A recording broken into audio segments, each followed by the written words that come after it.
जैसे ही शिवत्व के महासागर में आप भस्मीभूत होते हैं, तिरोहित होते हैं, आप डुबकी लगाते हैं, फिर कुछ बचता नहीं है वापसी के लिए कहीं।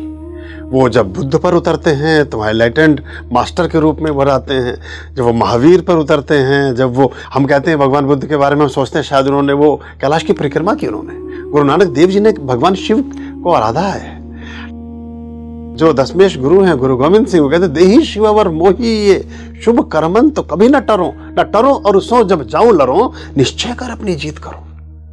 7 पर्वत होवे थे जहां, सप्त सिंधु सोवत है जहां, तहां हम घोर साधना साधी, महाकाल कालिका आराधी।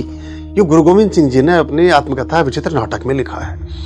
तो मिस्टिक, अब गुरु गोविंद सिंह कहते हैं कि जब मैं जाता हूं स्नान के लिए तो वहां मुझे एक प्रतिछाया दिखाई देती है जल पर तैरती हुई, और जब मैं उसको छूता हूं जल को आचमन के लिए तो वो छाया खड़ी हो जाती है मेरे सम्मुख, और जब मैं ऊपर देखता हूं तो सिर्फ सहस्त्र नेत्रों से कोई एक आकृति मुझे नजर आती। ये सारे के सारे रहस्यवाद हैं जो शिव से जुड़े हैं। जब हम कैलाश मानसरोवर यात्रा पर गए, हमने नीचे झांक कर देखा तो एक पूरा शहर बसा हुआ है। जब ऊपर देखा तो लगा कि सारी प्रकृति और सारा इंद्र का प्रचालन और पूरी राज्यसभा लगी हुई है।